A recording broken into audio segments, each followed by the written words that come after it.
ఉమ్మడి శ్రీకాకుళం జిల్లా అన్నదాతకు దళారీ ముద్ర కొనుగోలు కాని టన్నుల ధాన్యం ఇతర ప్రాంతాలకు తరలించాలంటే అధిక ట్రాన్స్పోర్ట్ భారం మోయలేమంటున్న రైతులు.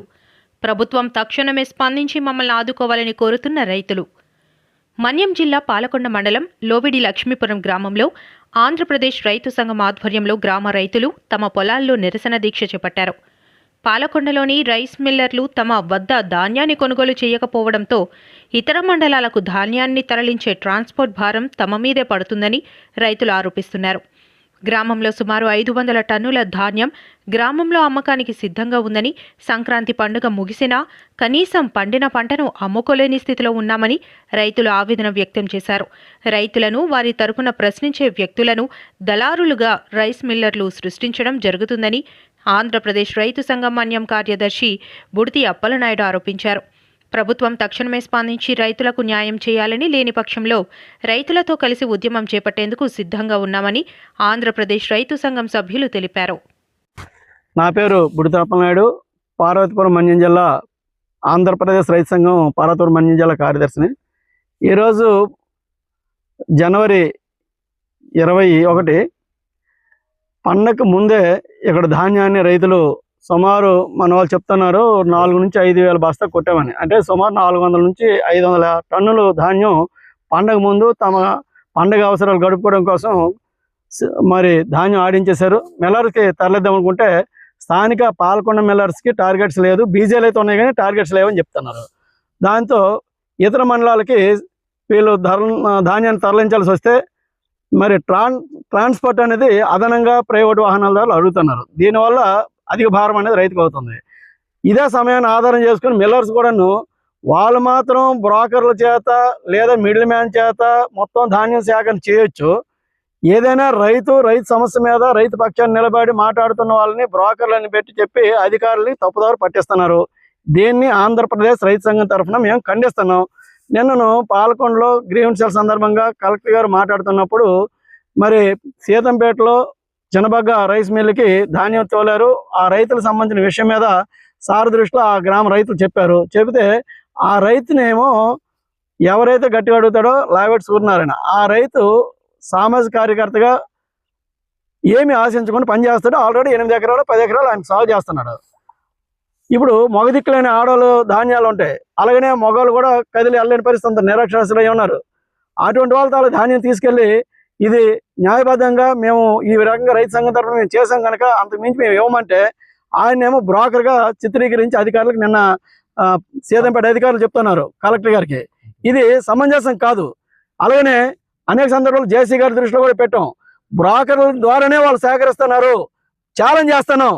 ఇప్పుడు మిల్లర్ల దగ్గర వాస్తవానికి పండగ ముందే ఆయా గ్రామాల నుంచి వర్తకుల వంటి వాళ్ళ దగ్గర నుంచి జిల్లా మొత్తం మీద ఈరోజు రావుపల్లి కానీ, లేకపోతే గరుగుపల్లి కానీ, లేదు జిఎంఎల్స్ కానీ, బలిజిపేట కానీ, ఏ మండలంలో చూసుకున్న రైస్ మిల్లర్స్ కూడాను జిల్లా మొత్తం మీద ఈ గ్రామంలో ఉంటే వ్యాపారుల వద్ద నుంచి ధాన్యం సేకరణ చేసుకున్నారు. ఇప్పటికి కూడా ఇంకా వాటిని ట్రాన్సాక్షన్ చేయలేదు. కారణం ఏంటంటే వాళ్ళ టార్గెట్స్ అయిపోయాయి కనుక వాళ్ళ టార్గెట్స్ పెరిగినప్పుడు మళ్ళీ వాటిని ట్రాన్సాక్షన్ చేసుకొని సిద్ధమవుతున్నారు. అటువంటి ధాన్యం చాలా కుప్పలుగా ఉన్నాయి. ప్రతి మిల్లు దగ్గర 100 టన్నులు ఉన్నాయి. మరి వాటన్నింటి మీద విచారణ చేయద్దామా? వాస్తవానికి బ్రోకర్లు తెచ్చారో రైతులు తెచ్చారో తేలుతుంది.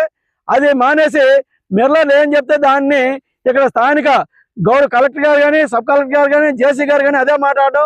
మరి దానికి ప్రధానంగా ఈ సివిల్ సప్లై డిఎం అయితే మరింత వంత పాడుతూ రైతులు నోరు నొక్కడానికి చూస్తున్నారు. ఇది సమంజసం కాదు. నిజంగా అదే అయితే మేము కూడా సీరియస్ గానే పనిచేస్తాం. నిజంగా మీరు చర్యలు తీసుకోగలిస్తే విచారణ క్షేత్రస్థాయి చేయండి. ఎవరైతే రైతులు తెస్తున్నారో వాళ్ళ ధాన్యాన్ని నికరంగా తీసుకుంటారో లేకపోతే అల్లరి పెడుతున్నారో మీకే తెలుస్తుంది. విచారణ చేయండి. ఈరోజు రైతుగా తన ధాన్యాన్ని తీసుకెళ్తే వారి దగ్గర 88 కేజీలు ఇస్తారా, 89 కేజీలు ఇస్తారా, ధాన్యం పాడైపోయి చెప్తున్నారు. అదే సమయంలో ఈరోజు ఏదైతే రైతు ధాన్యాన్ని తీసుకెళ్లకుండా మిల్లర్ దగ్గర ఈ విధంగా అల్లరి పెడుతున్నారు. అదే సమయంలో బ్రోకర్లు తీసుకెళ్తే మాత్రం 84 కేజీలతో 85 కేజీలతో తీసుకుంటున్నారు. అంటే బ్రోకర్లు ప్రోత్సహించడానికి మిల్లర్స్ చేస్తున్న ఎత్తుగడలో రైతులు చిత్తు చేయడానికి చూస్తున్నారు. ఇది సమంజసం కాదు. అటువంటి పరిస్థితి మీద రేపు గ్రీవెన్సీలో మేము కలెక్టర్ గారి దగ్గర కూడా తీసుకుని వెళ్తాం. ఈ సమస్యని సీరియస్ గానే తీసుకోకపోతే యాక్షన్ కూడా మేము సిద్ధమవుతున్నాం. ఓకే. నేను పార్వతీపురం మన్యం జిల్లా ఆంధ్రప్రదేశ్ రైతు సంఘం యొక్క గౌరవ అధ్యక్షుడిని. లోవిడి లక్ష్మీపురం పాలకొండ మండలం పార్తీపురం మన్యం జిల్లా తాలూకా గ్రామానికి, లోవిడి లక్ష్మీపురం గ్రామానికి చెందినటువంటి గురిబిల్ల అప్పలనాయుడు అనేటువంటి నేను ఈవేళ లోవిడి లక్ష్మీపురంలో సుమారు మామూలు నూర్పు చేయించేసి 5,000 బస్తాల వరకు ఇక్కడ ఉండిపోయినాయి. పండగ ముందు నుంచి సుమారు ఈవేళ 25 రోజులు 30 రోజులు అయిపోతున్నాయి.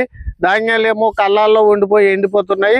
ఇక తీరా ఇంకా బాగా ఎండిపోయినట్లయితే ఆ బస్తాలు కూడా అందులో ఉండే ధాన్యం కూడా ఇంకా ఇరిగిపోయే పరిస్థితి ఎక్కువ అవుతుంది. తూకం కూడా తగ్గిపోతుంది. ఈ పరిస్థితుల్లో ప్రభుత్వం స్పందించి తొందరగా ఇక్కడి నుంచి ధాన్యం వెళ్ళే ఏర్పాటు చేస్తారని ఆశిస్తున్నాం. అంతేకాకుండా రైతులు, కొంతమంది అనాథ రైతులకి ఎవరైనా సహకారం, మా లావెట్ సూడ్ లాంటి మంచి మనస్తత్వంతో నలుగురు సహకారం చేయడం కోసమని ఏదో ఒక ట్రాక్టర్ తోటో దేనితోటో ధాన్యం తీసుకెళ్తే మిల్లర్లు వాళ్ళ దగ్గరికి తేలేదని అతని మీద కూడా డలార్ అని పేరు పెట్టి వాళ్ళు మాత్రం డలార్ల దగ్గర కొంటారు, వాళ్ళు డలార్లను ప్రోత్సహిస్తారు. కాకపోతే ధాన్యం రేటు పెరగకుండా ఉండడం కోసమని చెప్పేసి రైతు వాడంతటాడుగా పట్టుకెళ్ళడానికి వీలు లేని పరిస్థితి కల్పించడం కోసమని చెప్పేసి ధాన్యం రేటు తగ్గించి తక్కువ ధరకు తీసుకోవడానికని ఎక్కువ ధాన్యాలు తీసుకోవడం కోసమని చెప్పేసి, అంటే 84 కేజీలు, 86 కేజీలు, 82 కేజీలు మేము ఇస్తామని ఒప్పుకున్నాము. కాబట్టి అంతకు మించి ఇవ్వడానికి ఉద్దేశంతో లేము. వాళ్ళు మామూలు రైతులు అనాథలుగా నిలేట్లయితే వాళ్ళ దగ్గర ఎక్కువ వసూలు చేయడానికి, వాళ్ళ దగ్గర తక్కువ రేటు కొనడానికని వాళ్ళ దళారుల ద్వారా వాళ్ళు సంపాదించుకోవడం కోసం అని చెప్పేసి లావిడ్ సూర్ లాంటి వ్యక్తినేమో దళార్ అని అన్నాడు. అలాంటి చెప్పినటువంటి వ్యక్తుల మీద ప్రభుత్వ అధికారులు చర్యలు తీసుకోవాలని మేము కోరుతున్నాము. అలాగే మా ఊరు తాలూకా ధాన్యాలు సుమారు 5,000 బస్తాల వరకు ఉన్నాయి. కాబట్టి తొందర